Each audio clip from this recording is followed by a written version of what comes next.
The air in the conference room thickened until it was hard to breathe. Chairman Chen, effective today, you are terminated. The young male assistant standing beside the projector adjusted his gold-rimmed glasses, his tone as calm as if he were reading a routine memo. I froze. The fountain pen slipped from my fingers and clattered against the mahogany table, the sound sharp and final. 20-some executives seated around the room held their breath, their eyes darting between me and the assistant like spectators at a tennis match. I'm sorry. What did you just say? I said you're terminated. The assistant met my stare without a trace of fear. Something else flickered in his eyes, a certainty I couldn't fathom. This is the board's decision. I turned slowly toward my wife, Vanessa Chen, seated to my right. She was the CEO. I was the chairman. This tech conglomerate, valued at $22 billion, was something we had built with our own hands over 15 years of sacrifice. And now her male assistant was announcing my dismissal in front of everyone. Vanessa? I stared at her refined profile. She sat motionless in her leather chair, gaze fixed on the financial statements spread across the table. She didn't even lift her eyes. The overhead lights caught her face in a way that made this woman, my wife of 18 years, look like a complete stranger. 3 months earlier, Vanessa had suddenly announced she needed a personal assistant. The business is getting too complex. I can't handle everything alone anymore. She sat at her vanity that night, removing her makeup, speaking to my reflection in the mirror. I need someone who can genuinely share the workload. I was propped against the headboard, scrolling through financial news on my tablet. HR has a whole recruitment process. Just let them screen candidates. This is different. Vanessa turned to face me, and I saw something in her expression I hadn't seen before, an insistence, almost fierce. I'm doing the interviews myself. I'm making the choice myself. This person will be with me constantly. It has to be someone I trust completely. I set down the tablet and studied my wife. At 42, she had maintained herself well. She could pass for early 30s. For years, she had poured every ounce of her energy into managing this company. Rarely had she spoken to me like this, with something bordering on desperation. Fine. Your call. A week later, Aaron Lang walked through our doors. I met Aaron for the first time at the company welcome lunch. He looked to be in his late 20s, a shade over 6 feet tall, wearing a tailored charcoal suit. What struck me most were his eyes behind those gold-rimmed glasses, deep, unnervingly calm, carrying a composure that seemed beyond his years. Chairman Chen, an honor to meet you. I look forward to working together. Aaron extended his hand. His grip was calibrated perfectly, not weak, not aggressive. Harvard Business School, I hear? I asked casually. Yes, strategic management concentration. Aaron smiled. Then 3 years at McKinsey, primarily focused on M&A and corporate restructuring. Impressive credentials. I glanced at Vanessa standing beside him. Her expression held a satisfaction she wasn't bothering to hide. Work hard. This company rewards talent. I clapped him on the shoulder. In that moment, it never crossed my mind that this polished young man would, 3 months later, stand before every senior executive and announce my termination. Aaron's first month was flawless. He arrived at the office every morning at 7 sharp, a half hour before Vanessa. He would categorize all the day's documents, red tags for critical, blue tags for secondary. His meeting minutes were word-perfect. His project tracking broke down every milestone to its smallest component. Your new assistant is impressive, I mentioned to Vanessa once, sharing an elevator ride. He is. Sharp, learns fast. Her voice carried unmistakable approval. And incredibly attentive. He anticipates things I haven't even thought of. I smiled and let it drop. Everyone in the company praised Aaron. James Porter, our sales director, said he understood markets. Marcus Zhao in tech said he understood product. Even Sandra Wells, our notoriously demanding CFO, admitted his financial analysis was strong. But something nagged at me. Aaron was too perfect, too flawless to be real, like a character someone had engineered. His smile never slipped past a precise point. His words were always measured. He never seemed to feel anything he didn't intend to show. The shift came in his second month.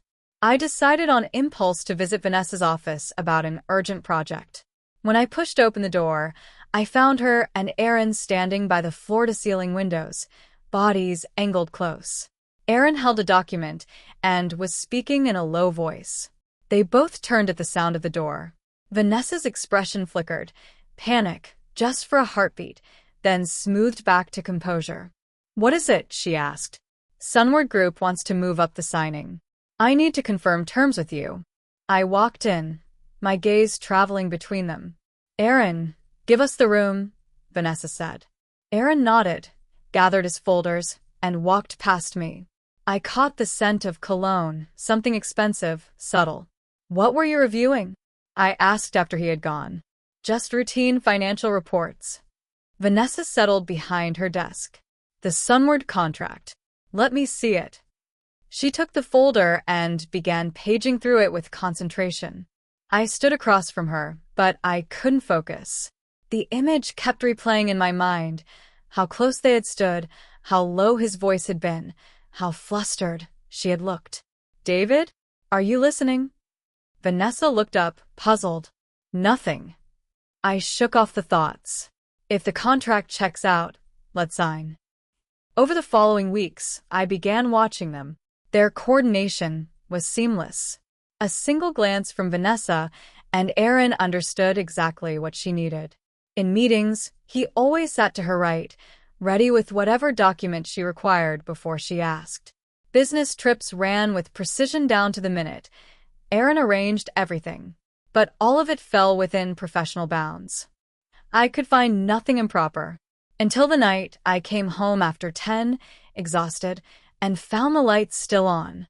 Vanessa sat on the living room sofa, phone in hand, a smile on her face I hadn't seen in a long while. "Still up?" I shrugged off my jacket. Oh. "Going to bed soon." She tucked the phone away quickly. The smile vanished. "Did you eat?" I ordered in at the office. I poured myself a glass of water. "Who were you texting? You looked happy." "Just confirming tomorrow's meeting schedule with a client." Vanessa rose. "I'm going to shower." She walked toward the bedroom, her steps a little too quick. I stood alone in the living room, staring at the empty hallway. When had our conversations become this hollow? Once suspicion takes root, it grows like a weed. I started noticing details. Vanessa had been buying new clothes, younger, more fashionable cuts. She had started working out 3 times a week, her figure sharper than before. She had changed her hairstyle from the professional waves to a shorter, more modern look that took years off her face. What's with a sudden focus on appearance? I joked once. A woman hits this age. If she doesn't maintain herself, she ages fast. Vanessa studied herself in the mirror. "Besides, I'm the CEO. My image reflects on the company." Perfectly reasonable. But something in my gut wouldn't settle. I remembered something a marriage counselor had once said. When a woman suddenly starts caring about her appearance, and it's not for her husband, watch out. In Aaron's 3rd month, I made a decision. I asked my personal aide, Frank Liu, to run a background check on him. Frank had been with me for 10 years. He was the one person I trusted without reservation. "Sir, are you sure about this?" Frank hesitated when I gave him the task. "I just want to know more about him." I didn't elaborate. "He's Vanessa's personal assistant now. He has access to core company information. Due diligence is reasonable." 3 days later, Frank laid the report on my desk. "Sir, Aaron Lang's background is clean. Everything on his resume checks out." Frank paused. "But I found something odd." "What?" "At McKinsey, the projects he handled were all internal power restructurings." Frank chose his next words carefully. Put simply, he helped certain senior executives legally sideline or eliminate their competitors. My heartbeat accelerated. "You're certain?" "I am." I reached out to a few contacts who worked at McKinsey. They all said Aaron had a talent for this kind of work. Frank lowered his voice. Sir, do you suspect something? I didn't answer. I just stared at the report. A man who specialized in corporate power struggles had arrived at our company and become my wife's personal assistant. Coincidence? Or something else entirely? I couldn't sleep that night. I lay in bed, restless, while Vanessa breathed softly beside me. I turned on my side to look at her. Moonlight filtered through the curtains, tracing the contours of her face. It took me back to when we first met. 18 years ago. I was a broke entrepreneur with nothing but an idea. She was a fresh college graduate. We met at a startup forum. My vision caught her imagination, and she decided to join my team. David Chen, I believe you're going to succeed, she had said. We built the company together. We endured countless sleepless nights, weathered crises that nearly broke us. The company grew from 3 people to 3,000. We went from partners to lovers, from co-founders to chairman and CEO. But now, suddenly, I wasn't sure of anything. The girl who had fought beside me, the woman who had sworn she would always believe in me, was she still there? The next morning's board meeting blindsided me. After Sandra Wells finished presenting the quarterly financials, she shifted gears without warning. Board members, I have a proposal. What proposal? I asked. I believe our current management structure has problems. Sandra adjusted her glasses. The division of responsibilities between the chairman and CEO is unclear. This creates decision-making inefficiencies. I propose we revisit the company's governance framework. The atmosphere in the room changed instantly. Sandra was Vanessa's protege. Vanessa had pushed hard for her appointment as CFO. For Sandra to raise this issue now in this setting, it couldn't be spontaneous. Sandra, we can discuss this privately, I said, trying to shut it down. Chairman Chen, this isn't something that can be resolved privately. Sandra didn't back down. At this scale, the company needs a more professional governance structure. We have a duty to all shareholders. I looked across the table at Vanessa. Her expression was unreadable. I agree with Sandra, Vanessa said. David, we should have a serious discussion about this. A cold sensation crawled up my spine. After the meeting, I summoned Frank to my office. Find out who's been talking to our board members privately, I said. Sir, are you suggesting? Frank's eyes sharpened. I think someone is making moves. I walked to the window and stared down at the traffic below. Sandra didn't raise that issue on her own. Someone is behind this. Frank nodded and turned to leave, then stopped. Sir, may I ask something? Do you suspect Mrs. Chen? I was silent for a long moment. I don't know. But I did know. Vanessa, who had backed Sandra in that meeting. Vanessa, who had become more and more like a stranger. What was going through her mind? Over the next week, rumors spread through the company like wildfire. Tension between the chairman and CEO. A major leadership shakeup coming. New strategic investors circling. The stories were so detailed they felt planted, yet no one could trace their origin. They seemed to materialize from thin air, on everyone's lips, but unattributable to any single source. Sir, I've found some leads, Frank told me one evening. Someone has been meeting frequently with board members. James Porter from sales, Marcus Zhao from tech, and Robert Lee, our independent director. Who's been meeting them? Aaron Lang. Frank kept his voice low. All the meetings were arranged under Mrs. Chen's name, but she wasn't present at any of them. Only Aaron was there. I clenched my fists. This young man was far more dangerous than he looked. What did they discuss? I don't know, but after each meeting, those directors' attitudes shifted noticeably. Frank hesitated. Sir, I heard James Porter has been quietly asking about your equity stake. My stomach dropped. My equity stake. They were going after my foundation. That evening, I came home to find Vanessa cooking. It was a rare sight. What's the occasion? I stood in the kitchen doorway. I just wanted a home-cooked meal. She was at the stove, apron on, stirring something. All these years eating out, it feels like I've lost the taste of home. She was making my favorites, braised pork belly and steamed sea bass. The aroma drifted through the kitchen, and for a moment, I felt transported back to the tiny rented apartment we had shared when we were just starting out.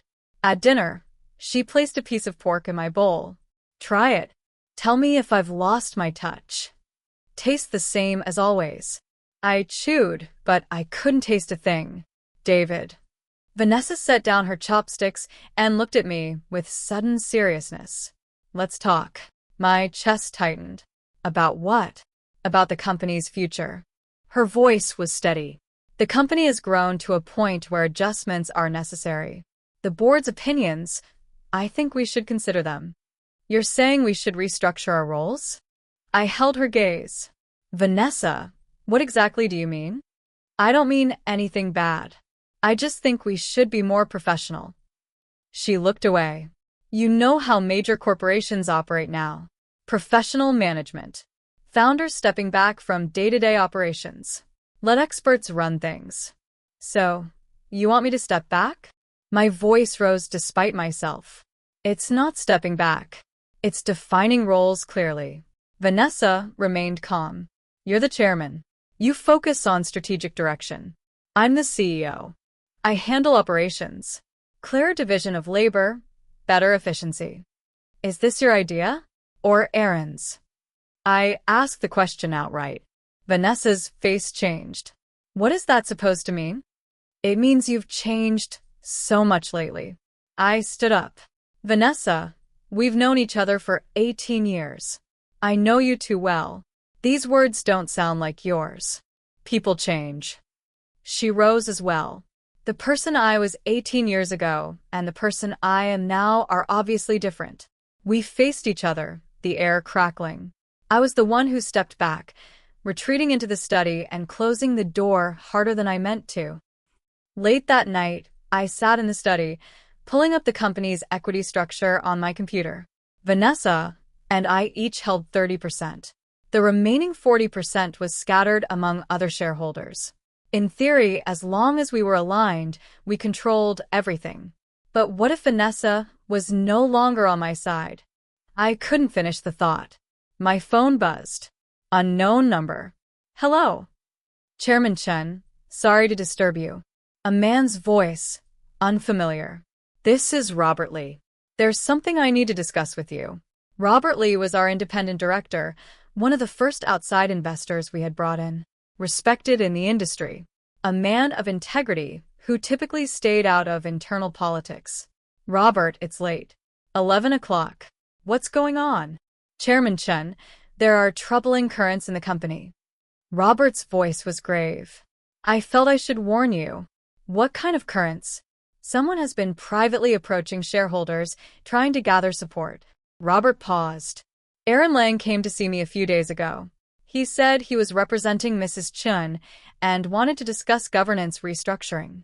My palms were sweating. What did he say? He said the company faces a transition period and needs a more professional management team. He implied that the chairman's management style is too conservative and may be holding the company back. Robert said. Chairman Chun, I've been in business long enough to recognize what's happening. This is a classic power grab. I closed my eyes. The room felt like it was spinning. Robert, thank you for telling me. I forced my voice to stay level. I know what I need to do. I hung up and collapsed into my chair. It was all true. Vanessa was orchestrating my removal, and Aaron Lang was her weapon. I arrived at the office early the next morning. Frank was already waiting in my office. His face was grim. Sir, we have a problem. What now? There's an emergency board meeting scheduled for 10 o'clock this morning. Mrs. Chen called it late last night. Frank handed me the notice. The agenda is corporate governance restructuring. I read the notice. My hands trembled slightly. Vanessa had bypassed me entirely, convening a board meeting in her capacity as CEO. It was already a violation of protocol. Who's attending? Besides you and Mrs. Chen, Sandra Wells, James Porter, Marcus Zhao. Robert Lee, and several major shareholder representatives. Frank paused. Aaron Lang will also be present. I took a deep breath. Fine. If this was the showdown, I would see exactly what Vanessa planned to do. At 10 o'clock, I walked into the conference room. Everyone was already seated. Vanessa occupied the head of the table. Aaron stood at her right hand, a stack of documents in his arms. He nodded politely when I entered, his professional smile firmly in place. Let's begin, Vanessa said, tapping the table. I've called everyone together to discuss the company's governance structure. Vanessa, this is a major issue. Why wasn't I consulted beforehand? Because this issue directly concerns the chairman's authority. I felt it was more appropriate to discuss it openly, before the full board. Vanessa looked at me with a calm that chilled me to the bone. The company belongs to all shareholders, not just the two of us. The words were perfectly reasonable. Their real meaning. She was challenging my authority. Then tell us. What problems do you see with the current structure? I leaned back, fighting to project calm. There are several. Sandra picked up the thread. First, the division between chairman and CEO responsibilities is unclear. Decisions require repeated communication, killing efficiency. Second, the chairman's decisions in specialized areas are often subjective, lacking analytical rigor. Third, enough. I cut her off. Sandra, when you say these things, do you remember who promoted you to your position? Chairman Chen. I'm addressing the issues, not the person. Sandra adjusted her glasses. The company has reached a stage where it needs a more professional governance system. I gave a cold laugh and scanned the faces around the table. James Porter kept his head down. Marcus Zhao avoided my eyes. Only Robert Lee looked at me with visible discomfort. So, you've all coordinated this already? I turned to Vanessa. What exactly are you proposing? Vanessa nodded. Aaron immediately distributed the documents. This is our draft governance proposal, Vanessa said. The key points. The chairman steps back from daily management to focus on strategic direction. The CEO assumes full operational authority. We establish an executive committee composed of the CEO and department heads to make collective decisions on major matters. I flipped through the document. The more I read, the darker my expression became. On the surface, it looked reasonable. In practice, it would strip me of all real power. The chairman would become nothing but a title. I oppose this. I tossed the document onto the table. Chairman Chen, what are your grounds for opposition? Aaron spoke up. He adjusted his glasses, his tone polite, but carrying an edge. This proposal is based on extensive research and reflects best practices in modern corporate governance. Grounds? I fixed my stare on this young man. I built this company. I led it from nothing to a $22 billion valuation. That's my grounds. Chairman Chen, past achievements don't guarantee future competence. Aaron's voice remained steady, almost deferential. Times change. Markets change. Management approaches must evolve. Mr. Lang, I believe you're an assistant. It's not your place to lecture me. I was struggling to contain my anger. David. Vanessa's voice cut in. Aaron is right. The company can't live in the past. We have to look forward. Look forward. I stared at the woman I had been married to for 18 years. Vanessa, have you forgotten? If I hadn't held firm back then, the company would have collapsed. Where were you? Because the company was small then. It needed a founder's passion and drive. Vanessa's voice remained utterly calm. Now it's different. The company is large. It needs professionalism and rational management. Professionalism and rationality. A laugh escaped me. Are you saying I'm not professional? Not rational. The silence in the room became suffocating. I move we vote on the governance proposal, Sandra said, breaking the deadlock. All in favor, please raise your hands. Vanessa's hand went up first. Then Sandra. James Porter hesitated, then raised his. Marcus Zhao followed. The shareholder representatives looked at me, then at Vanessa, and one by one, their hands went up. Only Robert Lee and I kept our hands down. 7 in favor. 2 opposed. Sandra announced. The motion carries. I looked at those raised hands. Every one of them was either promoted by Vanessa or had been lobbied by Aaron. This vote had been orchestrated from the start. A trap, carefully laid and flawlessly executed. Congratulations.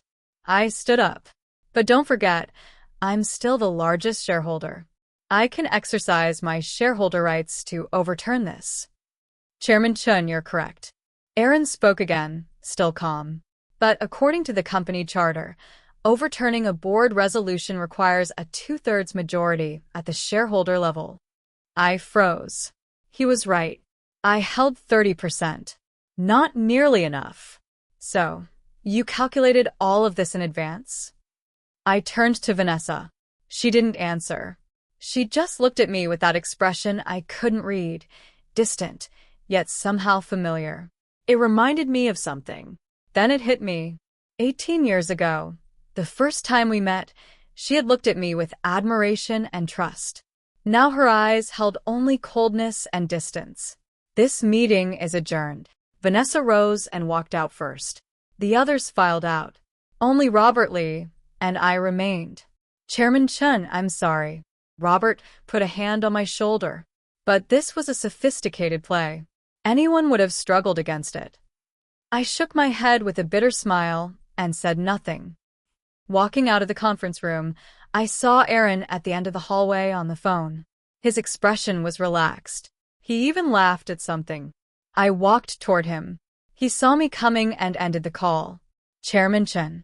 He greeted me with that impeccable politeness. Aaron, can I ask you something? I stared into his eyes. Of course. When did you start planning all of this? He adjusted his glasses. A meaningful smile crossed his face. Chairman Chen, you misunderstand. I'm just an assistant, executing Mrs. Chen's instructions. Don't give me that. I lowered my voice. These tactics you taught her, didn't you? Chairman Chen, you wound me. His smile didn't waver. I'm a professional manager. Helping leaders achieve their objectives is my job. As for what Mrs. Chen wants, that's her own choice. What does she want? That's a question you should ask her, not me. Aaron glanced at his watch. I apologize, Chairman Chen. Mrs. Chen is waiting for my report. I should go. He turned and walked away, leaving me standing alone in the corridor. The sunlight through the windows was harsh, blinding. Over the next 2 weeks, the new governance structure was implemented. I was formally removed from daily operations. My office was moved from the top floor of headquarters to a small room on the 10th floor. All my management access was revoked. My assistant Frank was reassigned to another department. In name, I was still chairman. In reality, I had been completely hollowed out. Every day, I came to the office like a ghost, watching former subordinates bustle under Vanessa's leadership. They greeted me politely, but the respect in their eyes was gone. The cruelest irony? Under the new structure, the company ran more efficiently than before. Vanessa displayed astonishing management capability. Aaron functioned like a precision instrument, coordinating every element seamlessly. Watching it all unfold, I didn't know whether to feel proud or devastated. A month later, I received a legal notice. It was from Vanessa's attorney. A draft divorce agreement.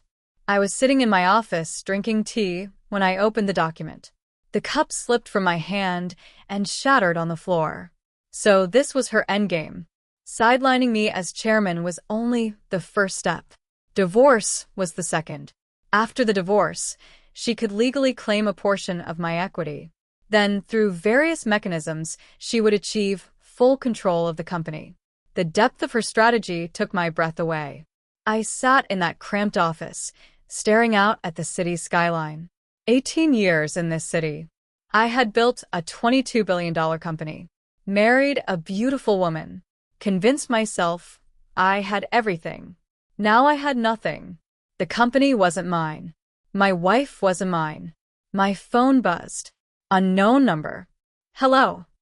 Mr. Chen, this is Victor Wong, private investigator. A gruff voice. The investigation you commissioned, I have results. It took me a moment to remember. When Aaron first joined the company, I had hired a private investigator to look into his background. The whole thing had slipped my mind amid the chaos. Tell me. Aaron Lang is not what he appears, Victor said. At McKinsey, he participated in multiple corporate restructuring projects. But I discovered all those projects share a common thread. What thread? In every case, the company founder was forced out, and the executive Aaron assisted took control. Victor paused. More interesting, after each project, Aaron received substantial compensation from the new leadership. Sometimes cash, sometimes equity. My blood ran cold. You're saying he specializes in this? Exactly. In the industry, he has a nickname. They call him the Dragon Slayer. Victor's voice was grim.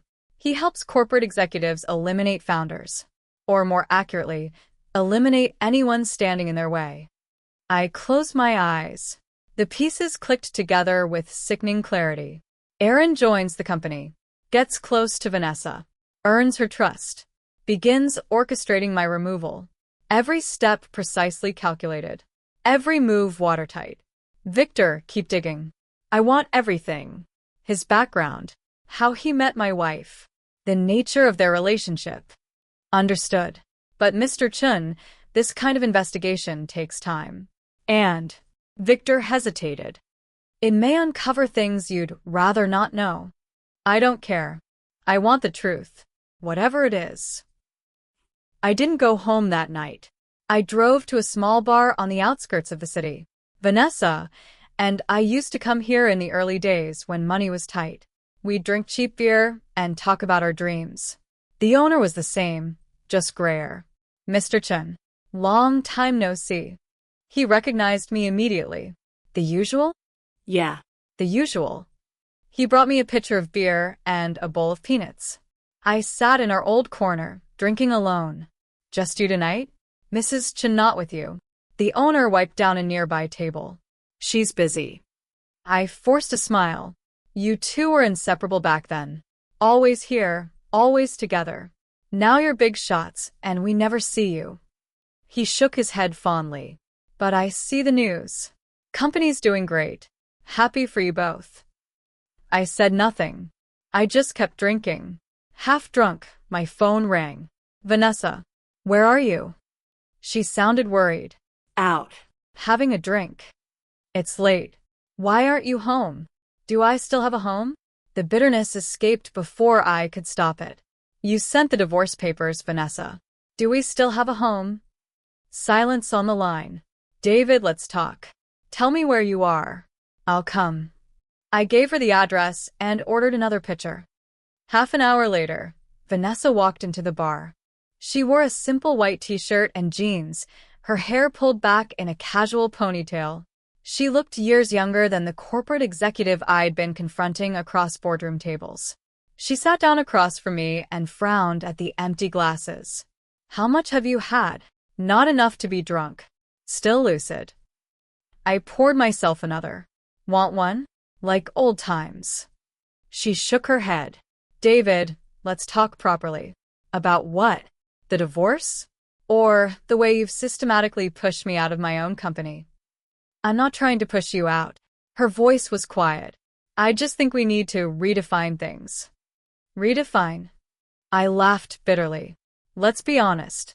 You want control of the company, and I'm the obstacle. That's not it. Vanessa shook her head. David, do you know what our real problem is? Enlighten me. Our problem is that for 18 years, I've been living in your shadow. Her eyes glistened. You built the company. All the recognition goes to you. All the decisions are yours. I'm just David Chen's wife. David Chen's assistant. David Chen's follower. Vanessa. Let me finish. She cut me off. All these years, I never questioned you because I knew how brilliant you are. Every decision you made was right. But did you ever stop to think that maybe I have my own ideas? That maybe I want to prove my own capability? I stared at her, stunned. When Aaron appeared, he was the first person who actually listened to me. Vanessa continued. He didn't tell me what to do the way you always did. He asked what I wanted. He helped me analyze options. Then he let me make my own decisions. So you fell in love with him? The question that had been choking me for months finally came out. Vanessa shook her head. It's not love. It's respect. He respects me as an independent person, not as an extension of you. The words hit me like a physical blow. The bar door swung open. Aaron walked in. He spotted us and came directly to our table. Mrs. Chun, I've been waiting outside. His voice was smooth. It's getting late. I should drive you home. How did you know she was here? I stared at him. I drove Mrs. Chun here, Aaron said evenly. I looked at him, then at Vanessa, and understanding crashed over me. For 3 months, they hadn't just been working together. They had become confidants. The distance between my wife and me had grown beyond measure. Vanessa, one last question. I stood up. Was all of this your idea? Or his? Vanessa lifted her eyes to mine. Something complicated flickered in her expression. Before she could speak, Aaron cut in. Chairman Chen, effective today, you are terminated. I thought I'd misheard. What? I said you're terminated. Aaron adjusted his glasses and pulled a document from his briefcase. The board just passed this resolution. Given your recent condition, which has severely impacted company operations, the board has decided to remove you from the position of chairman. My mind went blank. Here? In this bar? He was firing me in a bar? That's impossible. How could the board meet without my knowledge? Emergency video conference. Concluded half an hour ago. Aaron maintained that maddening calm. Per Article 43 of the company charter, if the chairman is unreachable or in an impaired state, an emergency meeting may be convened. You didn't return to the office today, and your phone was off. These conditions qualify. I pulled out my phone. Dead. I hadn't noticed it run out of battery. The vote was 8 in favor, 1 opposed. Director Robert Lee voted against, but the majority rules. I turned to Vanessa. You agreed to this? She lowered her head and said nothing. Her silence was all the answer I needed. You win. I laughed, the sound hollow. But Aaron, I have to hand it to you. The maneuvering is masterful. First sideline me, then divorce to split the equity. Finally terminate me outright. A deep game, beautifully played. Aaron's professional smile stayed fixed. Chairman Chun, you misunderstand. I'm merely the executor. Executor? I spat the word. You're the Dragon Slayer, the specialist who eliminates founders. Aaron's smile froze. Vanessa's head snapped up. She stared at me, shocked. What are you talking about? You think you know him? I looked at Vanessa. Do you know what he did before he came to us? At McKinsey, he specialized in helping executives destroy their founders. They call him the Dragon Slayer. 6 times he's done this. 6 successful takedowns. And you're his 7th target. The color drained from Vanessa's face. She turned to Aaron. For the first time, his expression showed a crack. Vanessa, don't listen to him. Aaron's voice was tight. He's trying to drive a wedge between us. Am I? I pulled out my phone. I had charged it in the car and found Victor's report. Aaron, shall I read it aloud? Before you came to our company, you were involved in 6 corporate restructuring projects. In every single case, the founder was forced out. After each project, you received substantial compensation. Aaron's face had gone rigid. There's more.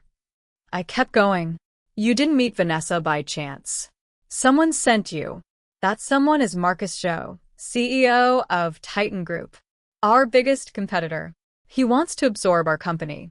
So, he dispatched you to divide us, eliminate me, and convince Vanessa to sell. This isn't true. Vanessa's voice was barely a whisper. Aaron, tell me this isn't true. Aaron was silent for a long moment. Then he laughed. It was a different laugh from before, cold, sharp, edged with contempt. David Chun, I admit you're sharper than I gave you credit for. Aaron's mask was gone. But it doesn't matter. The resolution has passed. You're already terminated. You. Vanessa stumbled backward. You've been using me this whole time. Using you? Aaron turned to her. The real emotion finally surfaced in his eyes, something close to pity. Mrs. Chun, you're so naive. This is business. There are no permanent friends, only permanent interests. But you said you respected me. You said you would help me. Vanessa's voice shook. And I did help you. I helped you gain control of the company. I helped you step out of David Chen's shadow. Now you're the sole power holder. What you do next, that's your choice. He turned and walked toward the door. At the threshold, he paused without looking back. One more thing, Mrs. Chen. Mr. Zhou will be visiting the company tomorrow at 3 in the afternoon. He's prepared an offer of $27 billion to acquire the company. I hope you'll give it serious consideration. The door closed behind him. Vanessa and I were alone.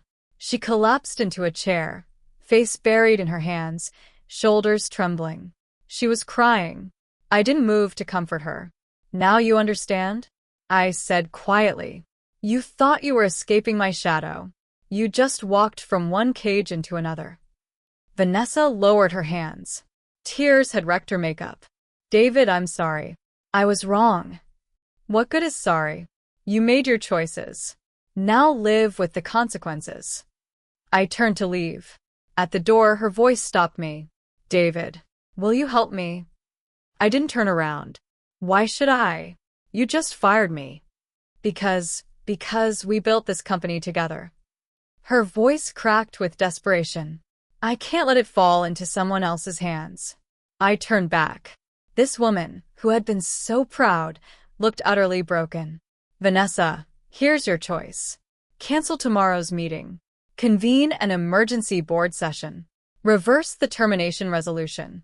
Then we face Marcus Zhou and Aaron together. But the board members, they're weather vanes. They follow whoever holds power. I cut her off. The moment you publicly back me, they'll flip. Vanessa bit her lip. I could see the war playing out behind her eyes, the reluctance to surrender the power she had just seized, the fear of returning to my shadow. You have until morning to decide, I said, and walked out into the night. The next morning, I arrived at the office early. Vanessa was already there, standing by the entrance. Her eyes were red and swollen. She hadn't slept. I've made my decision. She walked toward me. We face this together. I nodded. No words were necessary. We walked into the building side by side, just like 18 years ago when we first stepped into that tiny rented office. Except back then, we held hands. Now, an invisible chasm lay between us. At 9 o'clock, Vanessa convened the emergency board meeting. Everyone attended, including Aaron. He still wore his tailored suit. His professional smile was still perfectly in place, as though last night's confrontation had never happened. Board members, I've called you here to correct something. Vanessa stood. Her voice was steady, but I could hear the tremor beneath it. Regarding the resolution to terminate Chairman Chen, I'm calling for a revote. The room erupted. Mrs. Chun, what is this? Sandra Wells was the first to object. You personally pushed this resolution yesterday. I know. Vanessa met Sandra's eyes. But I now realize that resolution was a mistake. This company needs Chairman Chen. And I need him. Mrs. Chun, you're being emotional, James Porter said. Corporate governance can't shift based on personal feelings. I'm not being emotional. Vanessa's voice rose. I'm correcting an error that nearly plunged this company into crisis. What crisis? Marcus Zhou asked, confused. I stood up and projected Victor's report onto the screen. Board members, let me show you who Aaron Lang really is. For the next 10 minutes, I laid out everything. Aaron's history at McKinsey, the 6 previous takeovers, his connection to Marcus Zhou. You thought he came to help this company. He came to dismantle it. His objective was clear from day one. Divide Vanessa and me. Remove me. Then convince Vanessa to sell to Titan Group. Silence gripped the room. Everyone stared at the evidence on the screen. These are fabrications. Aaron spoke up. He had regained his composure. Chairman Chen, this is defamation. Is it? Let's invite Marcus Zhou to verify. He's arriving at 3 o'clock this afternoon, isn't he? Aaron's expression finally cracked. Mr. Lang, can you explain? Robert Lee asked. Why is Marcus Zhou visiting our company? Aaron was silent. Then he stood up abruptly. Fine. You win. He stripped off his suit jacket. He yanked off his tie. His entire demeanor transformed. The polished, bookish assistant vanished. In his place was a sharp-edged corporate predator. Yes. Mr. Zhou retained me to acquire your company. Aaron's confession was blunt, unapologetic. So what? Business is warfare. Survival of the fittest. Your company is mismanaged. Your marriage is a battlefield of egos. Being acquired is the natural outcome. You're admitting it? Sandra said, incredulous. Why not? Aaron sneered. Think about it. Everything I've done in the past 3 months has improved this company. The new governance structure increased efficiency. The new financial protocols reduced costs. Even if my motives were impure, the results were positive. Positive. Vanessa stood, trembling. You nearly made me sell the company. You call that positive? Mrs. Chen, you still have that option. Aaron turned to her. Mr. Zhou is offering $27 billion. That's a 25% premium over current market value. Take the money. Live a truly free life. Stop living in David Chen's shadow. The words hit Vanessa like a physical blow. I saw her sway slightly. Vanessa. I said her name quietly. She turned to me. Her eyes were brimming with tears. In that moment, I understood the weight she had carried all these years. She had fought so hard to prove herself, to step out of my shadow, and every effort had only brought more pain. Aaron is right about one thing. Vanessa's voice was soft, but each word was clear. For years, I did live in your shadow. Every success was yours. Every achievement was yours. Everyone said the same thing. Vanessa Chun is only where she is because she married well. Vanessa. Let me finish. She stopped me. But now I understand. You didn't cast that shadow. I did. Because I never truly believed in myself. I never truly stood on my own. I always depended on you. I always waited for you to decide. She turned to Aaron. Thank you, Aaron. Your motives were corrupt. But you did make me see my own weakness clearly. So you'll accept the offer? Aaron's eyes lit up. No. Vanessa shook her head. I'm going to protect this company myself. My way. Not relying on David. Not relying on you. Relying on myself. She faced the board. I move that we immediately revoke the termination of Chairman Chen and simultaneously terminate Aaron Lang's employment. All in favor. Robert Lee's hand went up first. Then Sandra. James Porter. Marcus Zhou. One by one, every hand rose. Motion carries. Vanessa turned to Aaron. Mr. Lang, effective immediately, you are terminated. Turn over all company materials and leave the premises. Aaron stared at her for a long moment. Then he shook his head with a rueful smile. Mrs. Chun, you've finally grown up. He walked toward the door. Passing me, he paused. Chairman Chen, you have a remarkable wife. Cherish her. Then he pushed open the door and was gone. After Aaron left, silence filled the conference room. Chairman Chen, Mrs. Chun. Robert Lee finally spoke. What now? Marcus Zhou is still coming this afternoon. Let him come, I said.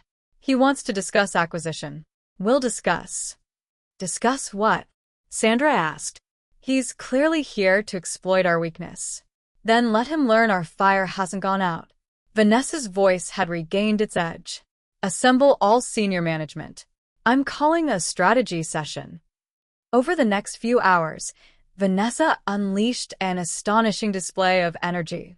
She reorganized business units. She identified critical breakthrough points. She mapped out detailed counter-strategies. I sat to the side, watching her command the whiteboard, and suddenly remembered her at 24, presenting her first client proposal with that same fierce brilliance. She had been young then, confident, vibrant. Later she became steady, restrained, cautious. I had always thought that was maturity. Now I understood it wasn't maturity. It was suppression. She had been suppressing her ideas, her personality, her instincts, all to accommodate me. "David, what do you think?"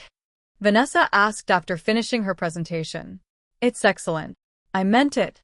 Better than anything I would have come up with. She looked at me, surprise flickering in her eyes, then pleasure. The joy of being recognized. Like a student receiving a teacher's praise. It struck me then how rarely I had listened to her ideas with genuine attention. How rarely I had offered sincere praise. I was always pointing out problems, suggesting revisions, taking control. I never considered that what she needed might simply be acknowledgement, respect, an equal conversation. At 3 o'clock, Marcus Joe arrived precisely on time. He was in his mid-50s, wearing a bespoke navy suit, his silver hair immaculately styled. The picture of a successful businessman. "Chairman Chen, Mrs. Chen, I've heard a great deal about you both." Marcus extended his hand, his smile professionally calibrated. "Mr. Zhou, please sit." I shook his hand. After the pleasantries, he got straight to business. "I'm sure Aaron has conveyed my purpose. Titan Group is prepared to offer $27 billion for an 80% stake in your company." "Mr. Zhou, I believe there's been a misunderstanding," Vanessa said. "We have no intention of selling." Marcus blinked. This was clearly not the answer he had expected. "Mrs. Chen, perhaps you don't fully grasp the situation. Your company is facing internal turmoil, management instability, and negative press. Your stock has dropped 15%. Under these circumstances, our offer represents a generous premium. It's a very sincere proposal. We appreciate the sincerity, but we're not selling." Vanessa was unwavering. "Mrs. Chen, the most important skill in business is reading the moment.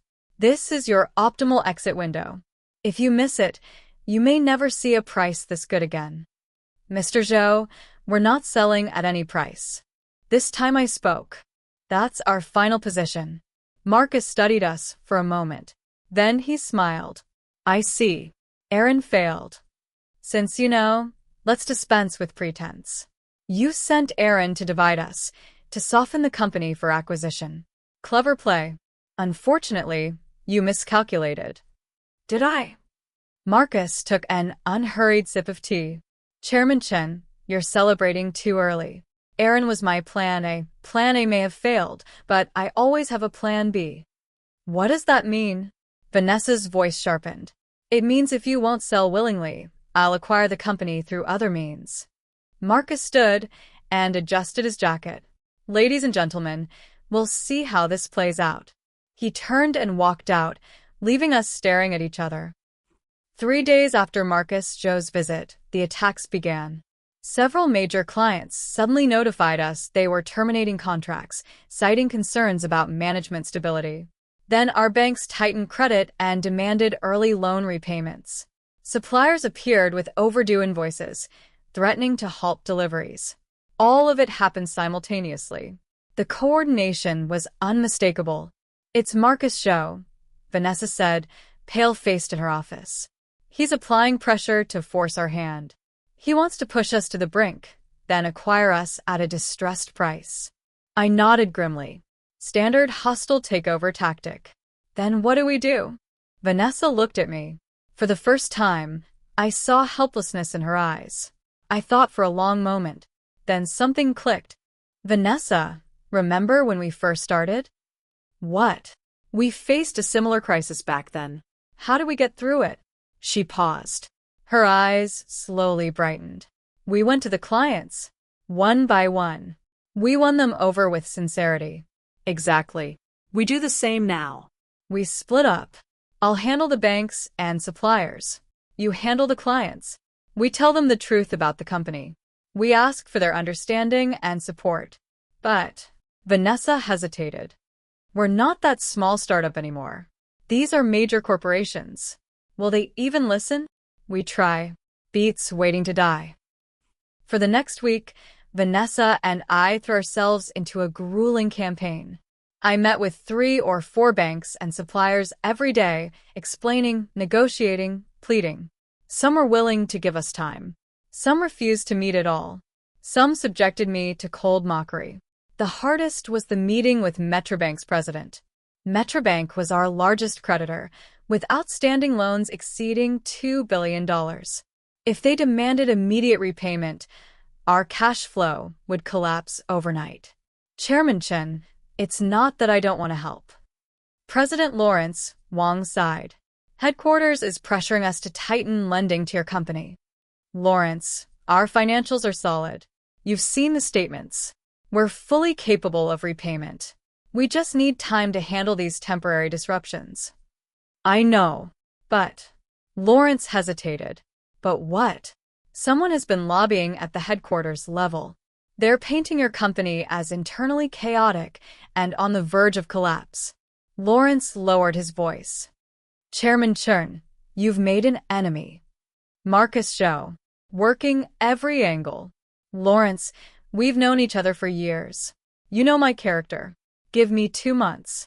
I'll resolve everything. If I can't, I'll personally assume the liability. Lawrence studied me for a long moment. Finally, he sighed. Fine. For the sake of our history, 2 months. But Chairman Chen, if you can't resolve this by then, my hands will be tied. Thank you, Lawrence. I stood and bowed deeply. I walked out of the bank building drenched in sweat. I had barely slept all week, 3, maybe 4 hours a night. My face was haggard. I hadn't shaved in days.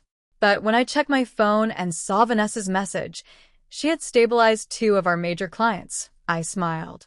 We were fighting side by side again, just like the old days. After a month, the tide began to turn.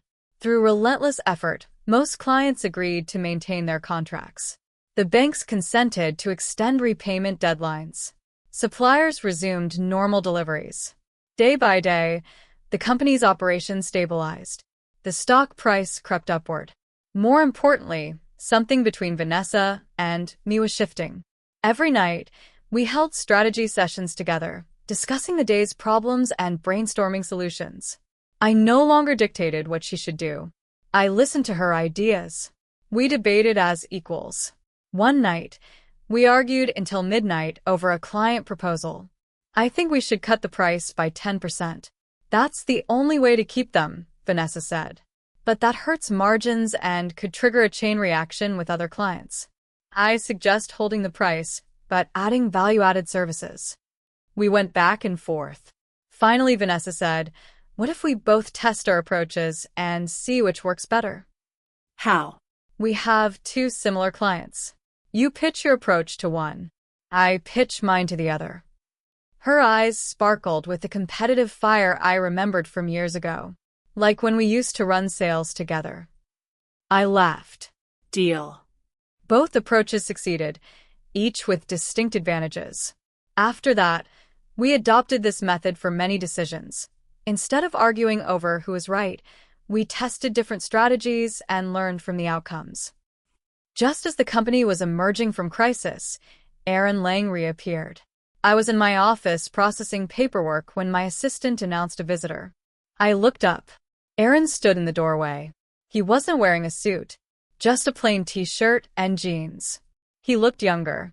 Softer. Come in. I gestured to the chair across from me. Aaron sat down. He was silent for a moment before speaking. Chairman Chen, I came to apologize. Apologize? I raised an eyebrow. Yes. Aaron's voice was subdued. I've thought about everything a lot. I was wrong. I shouldn't have destroyed other people's companies, other people's families for money. What changed your mind? Watching you two. Seeing how you faced the crisis together. How you found your way back to each other. Aaron looked down at his hands.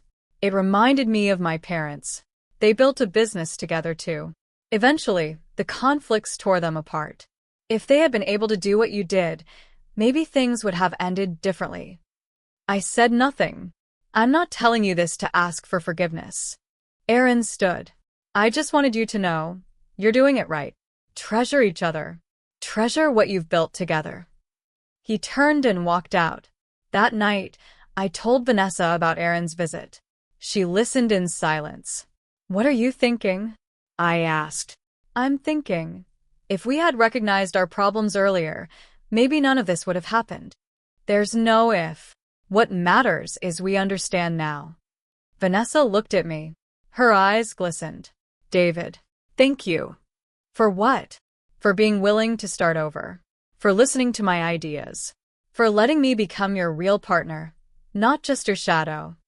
I pulled her into my arms. For the first time in 18 years, we held each other without reservation, without hidden thoughts, just pure trust and reliance. 2 months later, the crisis was fully behind us. All debts were repaid on schedule. Client relationships were restored and strengthened. Even better, we had launched several new products that were performing exceptionally well in the market. The stock price hit an all-time high. We convened a special board meeting. Board members, I've asked you here to announce a decision. I stood before them. Effective today, I am resigning as chairman. Mrs. Chen will assume the role. The room erupted in shock. Chairman Chen, what is this? Robert Lee asked. I'm not leaving the company. I'm changing roles. I will serve as Chief Strategy Officer, focusing on long-term planning and strategic direction. Day-to-day management will be Vanessa's full responsibility. I looked at Vanessa. Her eyes were red. She was fighting to hold back tears. This isn't a temporary measure. It's a decision we reached after deep reflection. The past months have taught me something. This company doesn't need a domineering leader. It needs a manager who can unite people. Vanessa is far better suited to that role than I am. Chairman Chen, Sandra started. I know your concerns. I raised a hand. You worry that Vanessa and I will fall into conflict again.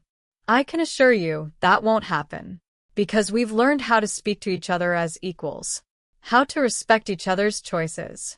I turned to Vanessa. Vanessa, it's yours now. Vanessa stood. She looked at me for a long moment, then addressed the board.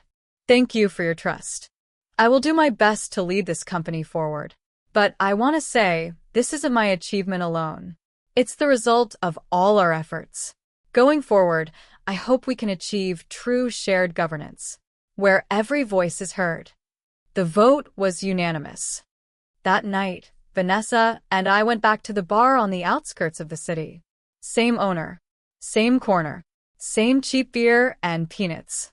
Mr. Chen, Mrs. Chen, it's been too long. The owner beamed. Celebrating something? Something like that. I smiled, celebrating a fresh start. I'll bring you my best. He bustled off happily. Vanessa and I raised our glasses. David, are you really sure? Giving me the chairman position? It's not giving. It's what you earned. Besides, I've realized I'm not suited to be chairman. I'm too stubborn, too subjective. I always want to make decisions alone. You're different. You listen.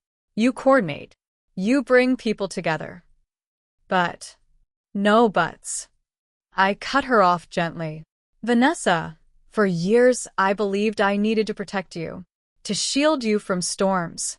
But what happened with Aaron made me understand. You don't need protection.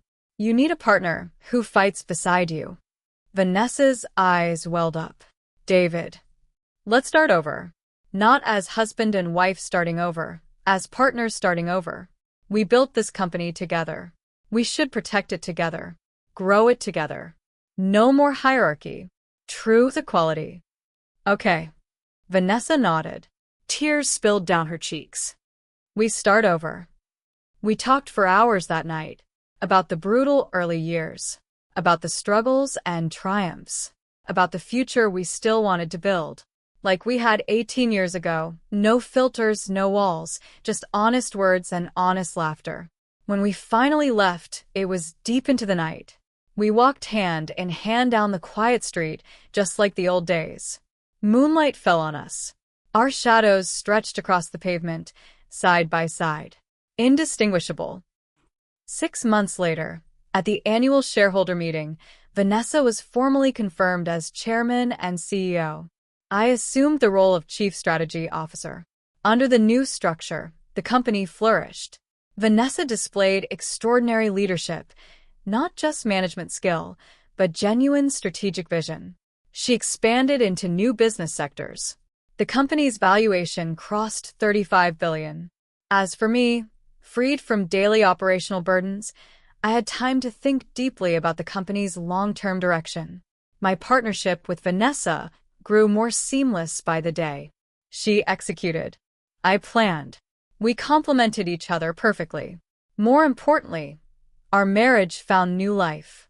Without power struggles, without the toxic dynamic of dominance and submission, we rediscovered the warmth and equality we had shared in the beginning. A business magazine came to interview us. They asked about the secret to our success. I think the most important thing is mutual respect, Vanessa said. Whether in marriage or in business, respect is the foundation. You have to truly respect the other person as an independent individual, not an extension of yourself. Only then can you build a genuinely equal relationship.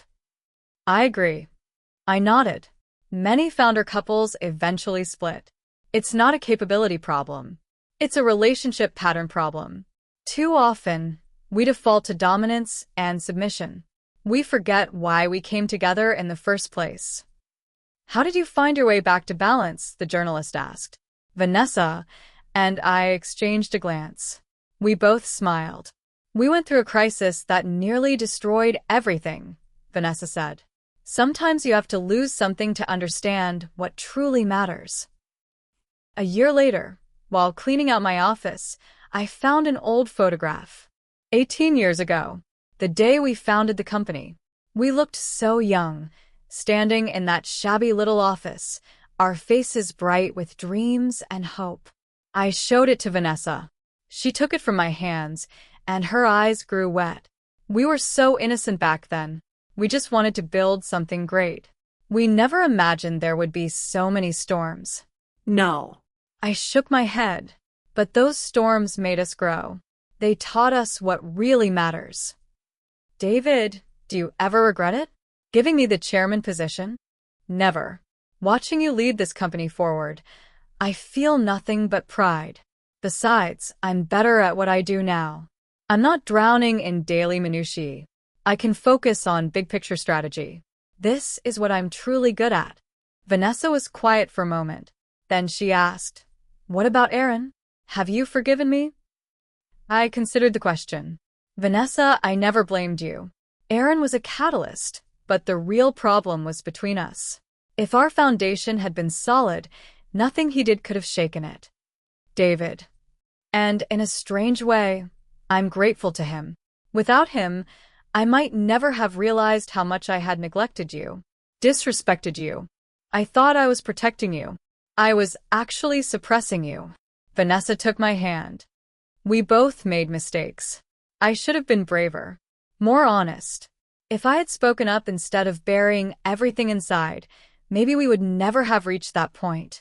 We looked at each other and smiled. The last remnants of hurt dissolved in that moment. Another half-year passed. Unexpected news arrived. Marcus Joe's Titan Group had collapsed. A series of failed investments had shattered their cash flow. They filed for bankruptcy restructuring. The rival who had tried to swallow us was consumed by the market instead. Vanessa and I received the news with mixed emotions. If we had sold to him back then, where would we be now?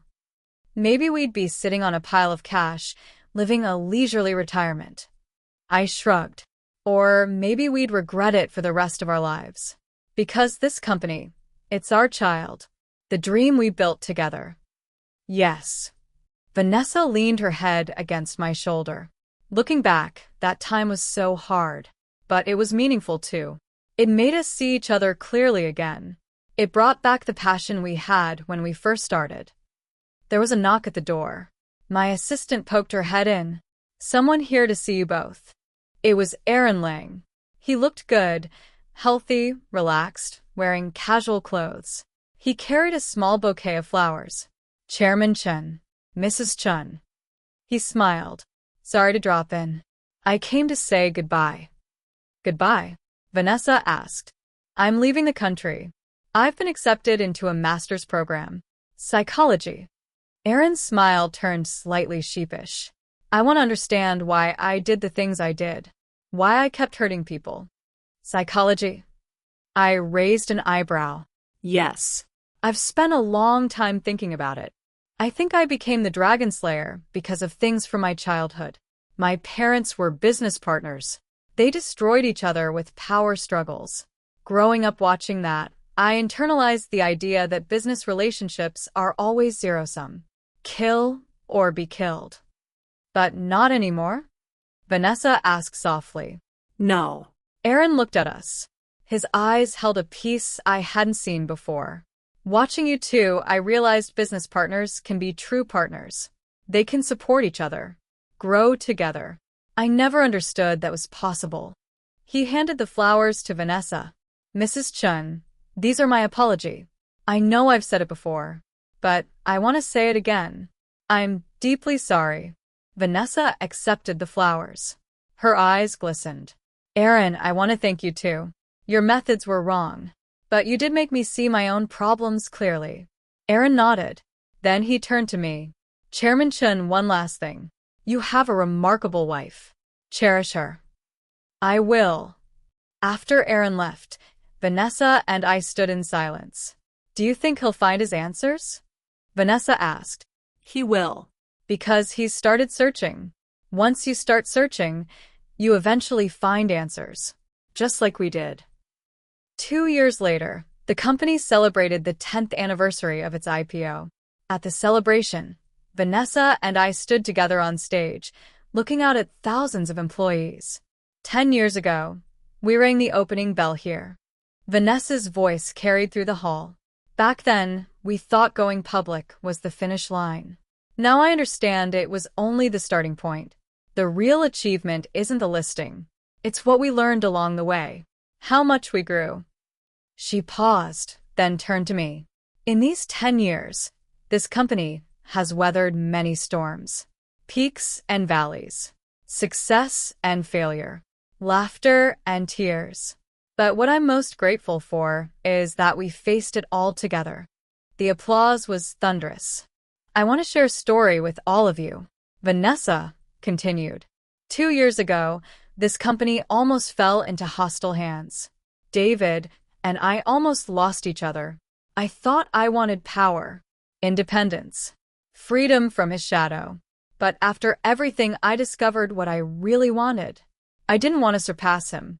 I wanted to stand beside him. Her voice trembled. The world defines success in many ways. Wealth, status, influence.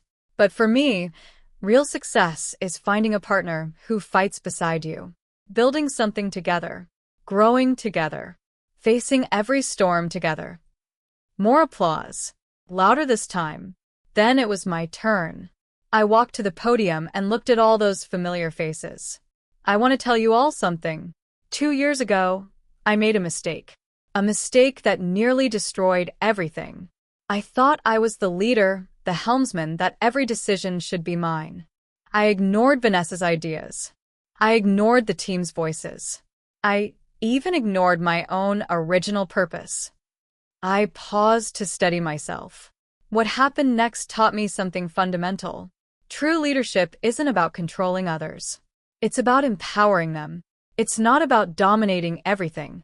It's about unlocking everyone's potential. A great leader is a servant, not a ruler. I turned to Vanessa. I'm deeply grateful I have a partner who is willing to forgive my mistakes. She not only forgave me, she gave me the chance to start again. And under her leadership, this company has grown even stronger than when I ran it. That proves something. Letting go sometimes takes more courage than holding on. And it often leads to better outcomes. After the celebration, Vanessa and I stood on the rooftop of the company tower, looking out over the city. David, do you ever wonder what would have happened if we had chosen differently? Maybe we would have gone our separate ways, lived separate lives. I shook my head, but I don't like hypotheticals. We chose this path. We chose to stay together, to grow together. That's all that matters. Yes. Vanessa leaned into me. We built this company. We survived all those hardships. We grew. We transformed. No amount of money can buy experiences like these. The sun was setting. Golden light washed over us. Our shadows stretched across the rooftop, side by side. No distinction between them. In that moment, I understood something about wholeness. It wasn't about a smooth journey. It was about holding on to each other after the storms. It wasn't about never having conflicts. It was about knowing how to resolve them. It wasn't about who was stronger. It was about growing together. Down below, employees were heading home, chatting and laughing as they went their separate ways. Watching those young faces, I remembered being that age. Full of dreams. Full of hope. Vanessa, do you think any of them will find what we found? A true partnership. Some will. Every generation of entrepreneurs goes through similar stories. The difference is some figure it out. Some stay trapped forever. Did we figure it out? She smiled. I think so. At least we learned how to be together. How to balance work and love. How to chase our ambitions without losing each other. All these years. It's been hard on you, I said quietly. Vanessa turned to me. Her eyes were soft. It's been hard on you too. We smiled at each other. Some things didn't need to be spoken aloud. Another year passed. An email arrived from across the ocean. Aaron. It was a long message. He wrote about his year abroad, the psychology program, the deep self-examination. He had come to understand the patterns that drove his past behavior. The Dragon Slayer persona had been born from watching his parents' vicious power struggles, which warped his understanding of business into a zero-sum blood sport. But now, after studying our marriage as a case study of something different, he had begun to believe in another model. Real trust between business partners. Genuine collaboration. He wanted to dedicate his career to helping founder couples repair their relationships before they destroyed everything they had built. I want to do something meaningful now. Not destroy relationships. Help build better ones. That's my path to redemption. My promise for the future. I forwarded the email to Vanessa. She read it, and her expression grew thoughtful. People can change. If they're willing to face themselves, willing to grow, everyone deserves a second chance. Yes, I said. Just like us. It has been 3 years since the crisis. The company's valuation has crossed $55 billion. Industry leader. Vanessa was named CEO of the year. I received the Strategic Leadership Award. But the accolades don't matter as much anymore. What matters is the balance we found. At work, we're the most seamless partners. At home, we're the closest companions. We learn to shift between roles, to give each other space, to offer support when it's needed. Sometimes I wonder what would have happened without that crisis. Maybe we would have continued in our old patterns forever. Surface harmony. Silent drifting. Eventually separation, just a matter of time. Instead, we lived through the worst and found the best on the other side. We're no longer afraid of conflict because we know how to resolve it. We no longer avoid problems because we learn to face them. We no longer harbor secret resentments because we understand the necessity of honest communication. That is real growth. One evening, we returned to that little bar on the outskirts of town. The owner saw us and rushed over, beaming. Mr. Chun, Mrs. Chun, you came back. His smile was wide. The usual? The usual, we said in unison, then laughed. Sitting in our old corner, drinking the familiar cheap beer, watching the familiar street outside, everything felt like 18 years ago. Except we were different now. Back then, we were young and hungry, burning with ambition. Now we were steady and calm, knowing what was worth treasuring. David, do you ever regret it? Choosing this path. The entrepreneurial life. I thought about it, then shook my head. No. It was hard. We went through more than most couples could survive. But I gained so much along the way. Not just wealth or status. Growth. Transformation. Me too. If I had to choose again, I'd still choose to build this with you. To fight beside you. Because that journey made me who I am now. I took her hand. 18 years together. I hope we have many more. We will, she said, her voice certain. Outside, the city lights were flickering on, illuminating the night sky. We sat in that small bar, just like we had all those years ago, dreaming about the future. Only this time, we weren't two young dreamers chasing an uncertain horizon. We were battle-tested partners who had walked through fire and come out the other side. We knew there would be more storms ahead. But we also knew, as long as we faced them together, there was nothing we couldn't overcome. That's our story. A story about power and trust, betrayal and redemption. It's not a perfect story. It has pain and darkness and mistakes that nearly cost everything. But it's real. It's the story that made us who we are. The story that taught us what truly matters. In an era of relentless change, finding a partner you can genuinely trust. Building a relationship of true equality. That, in the end, is the greatest success of all.